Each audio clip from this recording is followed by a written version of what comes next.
Masechet Dishmaya, Masechet Baba Batra, Daf Kuf Ayin Vav, le dernier daf de la Masechet. Nous commençons à la 5e ligne. Tse'alaf Ktav Yado, Shu Chayav Lo Gove Minechasim Benechorim. La Gemara reprend ce que nous avons vu dans la Mishnah. Lorsque le malvé, celui qui a prêté de l'argent, sort un papier sur lequel le lové qui a emprunté a lui-même écrit qu'il devait de l'argent au malvé, c'est un shtar, c'est vrai qu'il n'y a pas de témoin, mais c'est un shtar sans témoin. Le malvé pourra se faire payer des biens du lové. Donc, si le lové a de l'argent, il donnera de l'argent, sinon le lové payera par ses biens, par ses terrains. Mais c'est vrai que comme il n'y a pas de témoin, le malvé ne pourra pas faire une saisie si entre-temps le lové a vendu les biens, donc les biens qui étaient hypothéqués, puisqu'il n'y a pas de témoin, donc il n'y a pas de col, donc les terrains, on va dire, ne sont pas hypothéqués au point que si les terrains ont été vendus, qu'ils puissent les récupérer, qu'ils puissent faire une saisie, puisque les acheteurs ne pouvaient pas n'ont vu se protéger, donc on ne prendra que des nechassim benechorim. Ba'emine Rabba Bar Natan me Rabbi Yochanan. Rabba Bar Natan pose la question suivante à Rabbi Yochanan. Urzak Ktav Yado bebeddin. Quel est le din? Nous allons donner des noms, ce sera peut-être plus simple. Réhouven prête de l'argent à Shimon. Shimon écrit sur un papier, je dois tant à Réhouven. Après avoir donné, que Shimon a donné ce papier à Réhouven, Réhouven se rend au Beddin avec Shimon. Shimon dit, c'est effectivement mon écriture. Donc le Beddin va dire, nous avons authentifié l'écriture de Shimon, c'est effectivement Shimon qui a écrit, et le Beddin a signé. Maï, quel est le din? Est-ce que maintenant que le Beddin a signé sur ce shtar, ça devient comme un shtar chez Yesh Boedin, et donc on pourra prendre même les biens méchabdés, donc les biens sont hypothéqués, même si les biens ont été vendus entre-temps, Réhouven pourra faire une saisie, ou peut-être pas. Peut-être qu'on pourra dire que le Kiyum Shtarot, ce que le Beddin a signé, n'est pas suffisant pour lui donner un statut de shtar avec des témoins, mais ceci servira simplement que demain, Shimon ne peut pas dire Mezouyav, je n'ai jamais écrit. Ça, c'est la question que pose ici Rabba Bar Natan à Rabbi Yochanan. Amarle, Rabbi Yochanan répond, Afalpi Shurzak Kavyado Bebeddin, Enno Gove la Menechassim Nechorim. Même si Urzak, c'est-à-dire il y a une chazaka, le Beddin a authentifié cette signature, malgré tout, ça reste comme un ktaviad, un shtar sans témoin, et on ne pourra pas faire une saisie des biens hypothéqués qui ont été vendus, on ne pourra prendre que les biens libres benechorim.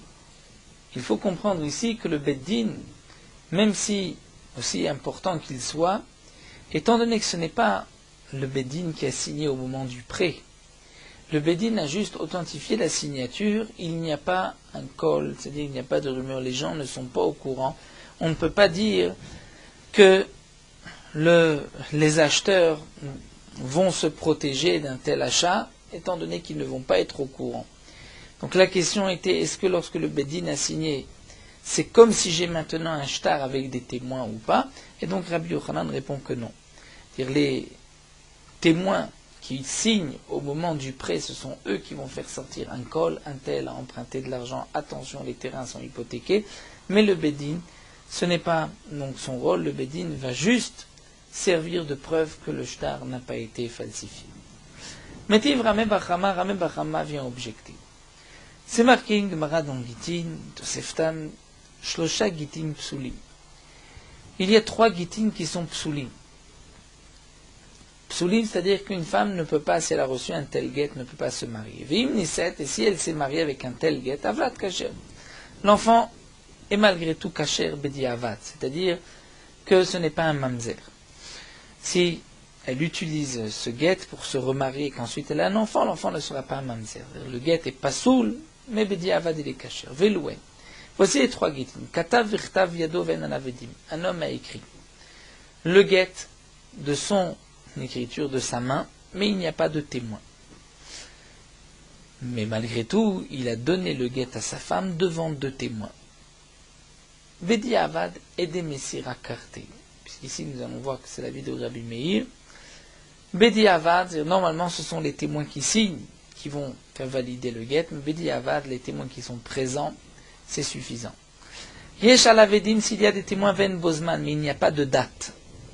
O yesh bozman ven boila dechad. Il y a une date, mais il n'y a qu'un seul témoin. Rilouch locha gitim psulim. Ça, ce sont les 3 gitim qui sont psulim. Veim niset avlat kacher. Mais Bedi Avad, si la femme s'est mariée, l'enfant est kacher, il ne sera pas mamzer. Elle n'est pas échetiche. Le guet est valable Bedi Avad. Rabbi Lazar Omer, Rabbi Lazar dit non. Il n'y en a pas 3. Afalpi shen ala vedim la shenatnu la bifne edim kacher. Dans le cas où lui a écrit, il n'y a pas de témoin, mais le shtar a été donné devant 2 témoins. Le guet est kacher. Pourquoi? Parce que l'essentiel, ce sont les témoins qui sont présents. Donc même à Falpichen à la Vedim, il n'y a pas 2 témoins qui ont signé. Mais Shenatnu la Bifne Edim, le guet a été donné devant des témoins cachers, le guet est cacher, même les Khatrila, elle peut se marier avec. Vegove minechassim mishubadim. Et là, Tosefta rajoute Vegove minechassim mishubadim. C'est-à-dire, on pourra prendre de biens hypothéqués qui ont été entre-temps vendus. De quoi il s'agit? Le Rashbam rajoute, c'est que la Tosefta vient nous dire, et s'il ne s'agit pas d'un guet, mais d'un acte de prêt, c'est-à-dire qu'un homme a écrit de sa main, je dois tant d'argent à un tel, il n'y a pas de témoin, mais ensuite il l'a donné devant 2 témoins. Là, dans ce cas-là, Gove minimechassim mishubadim, on pourra prendre des biens qui ont été vendus, c'est-à-dire les terrains sont hypothéqués. Si c'est ainsi, donc nous voyons donc que lorsque on le donne devant 2 témoins, les témoins vont faire sortir un col. Donc de même, si le Bedin a signé par la suite, le Bedin va faire sortir un col. Puisque de la même manière que si les témoins ne sont pas présents au moment du prêt, il a ensuite donné devant 2 témoins, il y a un col, donc de même si le Bedin, puisque le Bedin a, à plus forte raison, plus de force que les témoins. L'Agma répond non, c'est différent. Là-bas c'est différent. Pourquoi? Rashbam nous explique, lorsque là-bas le shtar a été écrit, c'est vrai qu'on n'a pas fait signer de témoin, mais on l'a écrit pour le donner devant 2 témoins.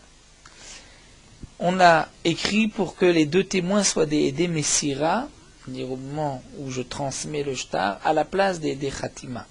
Donc puisque pour Ablazar les Edé Messira, carte, c'est l'essentiel, le shtar, c'est ceux qui sont présents, c'est comme si eux ont signé, et là c'est vrai que je vais dire Gove minechassim mishubadim, c'est-à-dire c'est comme s'il y avait 2 témoins qui ont signé dans le shtar, puisque lorsque j'ai écrit le shtar, c'était pour le transmettre. Donc c'est comme si ces témoins qui étaient présents font partie du shtar.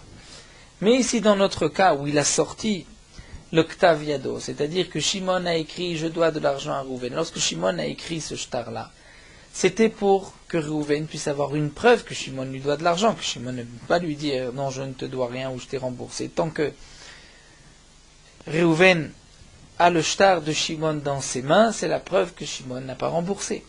Donc lorsqu'ensuite on se rend au Bedin, et que le Bedin va signer, ce qui s'est fait par la suite, ce n'est pas comme un shtar qui milechatrila va se faire devant les témoins ou devant le Bedin. Donc au moment de l'alva, c'était une milva alpé.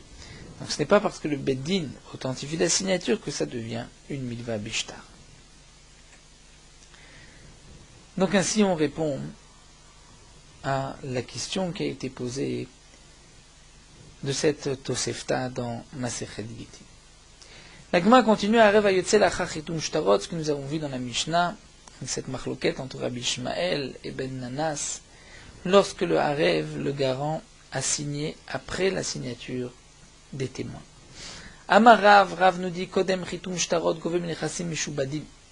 Si le Harev a signé avant que les témoins aient eux-mêmes signé, à ce moment-là, si le lové n'a pas d'argent, celui qui a emprunté n'a pas d'argent, et que le malvé qui a prêté l'argent va se faire rembourser par le harev, par le garant, il pourra prendre même les biens du garant que le garant a vendus entre-temps.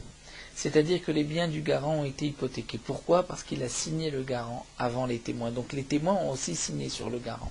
Et donc il y a un col aussi sur les biens du garant. Attention, cet homme-là était garant, n'achetez pas ses biens, peut-être que demain le malvé viendra faire une saisie. Mais là, c'est après que les témoins ont signé, on ne pourra prendre que des biens libres. Pourquoi? Parce qu'il n'y a pas de col, étant donné qu'il l'a signé après les témoins. Zimni mamarav, mais parfois Rav a dit, que même si le Harev a signé avant que les témoins ont signé, les terrains ne sont pas hypothéqués, les terrains du Harev. Alors l'Agma demande cacher des Rav à des Rav. Nous avons là une contradiction. Ce que nous dit Rav ici, Rav à des Rav, une fois il disait ainsi, tu prenais Mirshadim, une fois pas. Donc une fois Rav nous dit que les témoins ont signé sur le Harev, et une fois un Rav nous dit que non, ils n'ont pas signé. L'Agma répond l'Okasha. Hade katav be pluni Harev, ate katav be ou pluni Harev. Rav répond, tout dépend.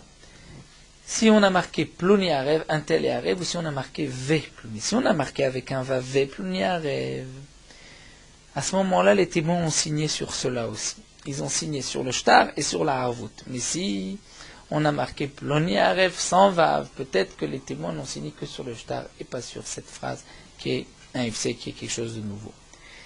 Rabbi Yochanan amar echadze vechadze no govem mechasim benechorin. Rabbi Yochanan dit non, que même si c'est marqué avec un vav, on ne prendra que des nechassim benechorim, c'est-à-dire que les témoins n'ont pas signé sur la harvout de cet homme-là. Mais Rava vient objecter. C'est marqué, il dit machatum mal shelat shalom beget pasul. Si les témoins ont signé sur une shelat shalom beget, c'est-à-dire si à la fin du get, on a marqué ou shalom beshalom ishti, c'est-à-dire ils ont demandé des nouvelles de ma femme, ou demandé des nouvelles de ma femme, ou demandé des nouvelles d'un tel. Et que les témoins ont signé ensuite, le guet est pas soul. Pourquoi? On craint que peut-être les témoins ont signé sur cette dernière ligne et pas sur tout le reste. Donc ils n'ont pas signé sur le guet. V'amar Rabbi Avaou poursuit et dit les didim mefarshela miné de Rabbi Yochanan. J'explique ce que dit Rabbi Yochanan, que she'elo pasoul ou she'elo kacher. Si c'est marqué she'elo, c'est-à-dire demander une nouvelle mais sans vav, là c'est pasoul. Peut-être qu'ils n'ont signé que sur ça. Mais si c'est marqué avec un vav, donc ils ont signé sur le tout. Donc on voit ici que Rabbi Avaou rapporte au nom de Rabbi Yochanan que lorsqu'il y a un vav, on va dire que les témoins ont signé sur la totalité, puisque le vav relie ce qui était marqué avant avec la dernière ligne. Donc nous avons maintenant une question sur Rabbi Yochanan.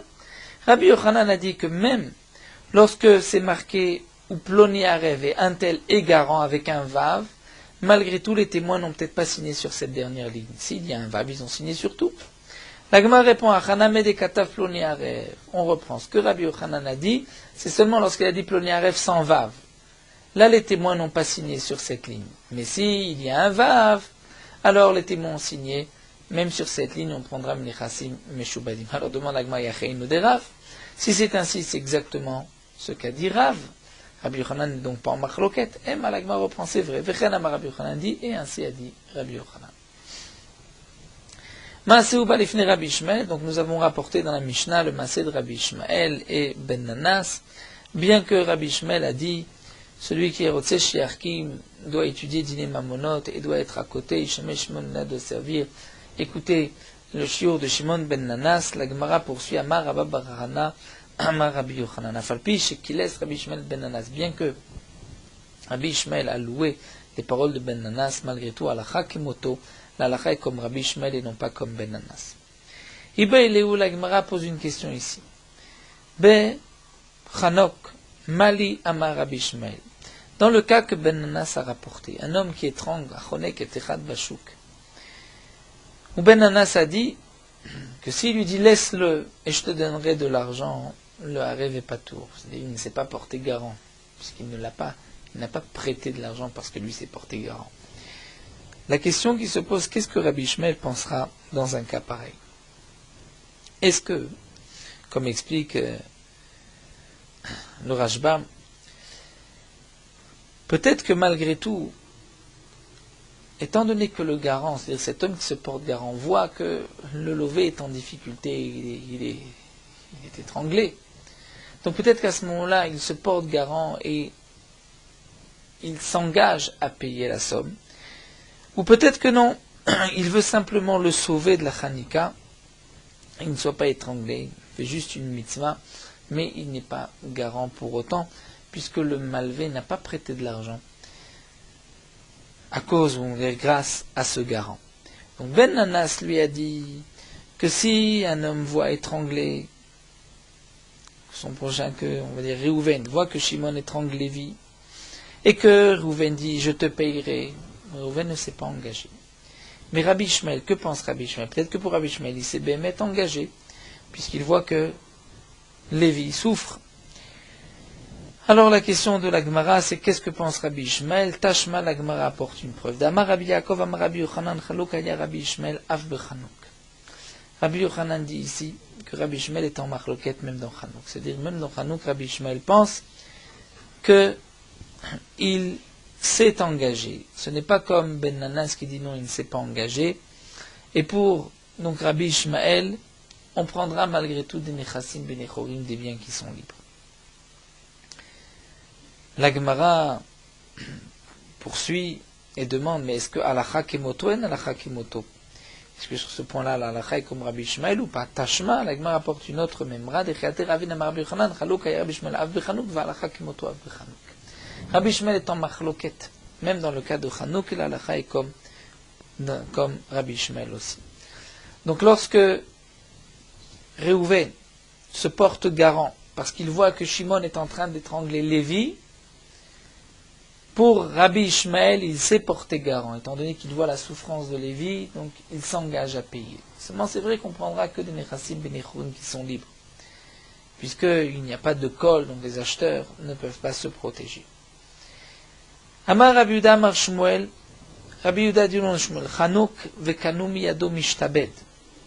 C'est-à-dire lorsque un homme était en train d'étrangler son prochain, et Réhouven vient se porter garant. Et il y a aussi un kinyan, il s'est engagé par un kinyan, il dit je te paye, il dit bon alors fais un kinyan que tu t'engages, la mishtabed il est chayav, il doit payer. Demande la Gemara, Michlal de Arev be'alma lo bae kinyan. Cela veut dire qu'un rêve en général n'a pas besoin de kinyan. C'est-à-dire que le Harev, lorsqu'il dit je me porte garant, il n'a pas besoin de kinyan, de s'engager. C'est ce que je déduis des paroles de Rabbi Yehuda au nom de Shmuel. Et la Gemara nous dit, ou pliguez des Rav Nachman, il sera donc en marloquette avec Rav Nachman. D'Amar Rav Nachman, puisque Rav Nachman a dit Harev de Beddin ou de lo bae kinyan. Ah be'alma bae kinyan.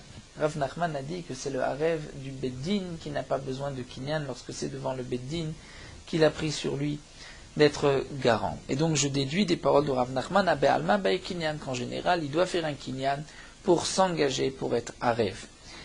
Donc c'est en marloquette, puisque là nous avons vu que pour Rabbi Yehuda Amar Shmuel, tout Harev n'a pas besoin de Kinyan, alors que Rav Nachman dit c'est seulement le Harev du Beddin. Ve'il cheta la Gemara conclut la halacha. Harev beshat matan maot lo bae Kinyan. Si un homme se porte garant au moment où le malvé prête l'argent, il n'est pas nécessaire de faire un kinyan, de s'engager par un kinyan, c'est-à-dire par un acte d'engagement, en levant un soudar. Pourquoi? Parce que comme c'est au moment où il va donner l'argent, c'est sûr qu'il s'est engagé.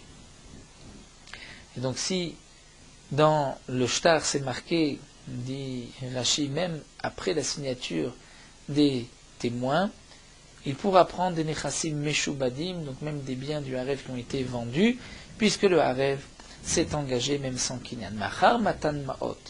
Si le harev, le garant, se porte garant après que le malvé ait donné l'argent au lové, là-bas kinyan, il faut un kinyan. Et même si il a signé, dit Rashi, à l'intérieur du shtar, donc avant les témoins, eh bien il faut malgré tout un kinyan.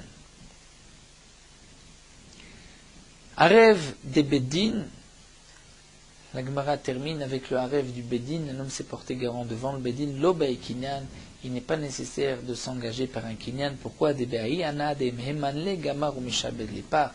C'est un naat, il est content que le Beddin lui fasse confiance, et que, comme dit Rabbeinu Gershom, devant un Beddin, c'est-à-dire même si on est après que le malvé ait donné l'argent au lové, malgré tout il est tellement content que le Beddin lui fait confiance, tient compte de son un engagement de dire je suis Arev, qui n'a pas besoin de Kinyan par cet Ana. Il est Gamar, c'est Belef Shalem, mon cœur. Dire il est Meshabed, il soumet son argent, donc de tout cœur, et le Kinyan n'est pas nécessaire. Adran ala Reget Pashut, c'est que Masechet Baba Batra, terminé Masechet Batra, Bisyata Dishmaya, Adran ala Masechet Baba Batra, Vadra Halan, נתן לך מסכת בבטרה ותתה חלן נשמנה מסכת בבטרה ונשמנה לא בעל מעדן ולא בעל מעדעתי.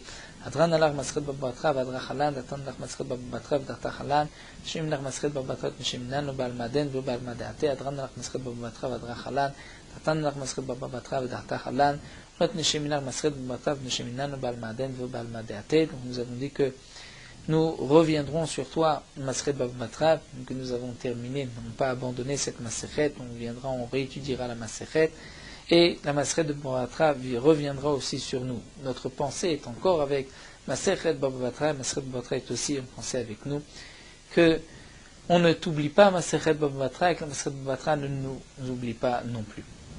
Nous terminons avec Meorot Halacha, Daf Kuf Ain Vav, le Shabbat. On ne sort pas de deuxième Sefer Torah pour lire les korbanot du Shabbat même, Biyom HaShabbat Shnei Kevasim. La raison, c'est que cette paracha de korbanot pour Shabbat, il n'y a que 2 psukim et on ne peut pas faire monter une personne pour moins de 3 psukim. On ne peut pas non plus associer d'autres psukim qui ne sont pas du sujet du jour. Une autre raison qui est donnée, c'est que le maftir doit lire la Haftara qui est en rapport avec la paracha de la semaine. Donc si on termine chaque semaine avec les korbanot du Shabbat, donc on devra dire toujours la même haftara ou le même sujet de haftara chaque semaine. Une autre raison qui a été donnée, c'est que la lecture des korbanot est effectivement chovat hayom, une obligation du jour, parce que par cette lecture, Akadosh Baruch Hu considère comme si on avait apporté ces korbanot et nous pardonne de nos fautes. Et ceci n'est valable que pour les korbanot où il y a une kapara, c'est-à-dire un korban khatat. Donc chaque fête, on lit les korbanot, c'est comme si on les avait offerts. Mais les korbanot de Shabbat ne viennent pas comme kapara, comme pardon, puisqu'il n'y a que 2 korbanot qui sont des korbanot de Ola. Et donc pour la tfila de Moussaf de Shabbat, on dit Tikanta Shabbat Ratzita Korbenotea. Que signifie Ratzita Korbanot? Pourquoi Akadosh Baruch Hu veut nos korbanot? C'est parce que les autres jours de fête, les korbanot, ce sont des korbanot qui viennent pardonner, expiatoires. Le Shabbat, c'est tout korban Ola. Akadosh Baruch Hu ne veut pas qu'on faute pour qu'on amène un korban. Mais lorsque Rosh Chodesh tombe un Shabbat, où là on va de toutes les manières lire les korbanot de Rosh Chodesh, on commencera par les 2 psukim des korbanot de Shabbat, on dira au Biyom HaShabbat Shnei Kevasim B'nei Shana, et ensuite on enchaînera sur Rosh Chodesh.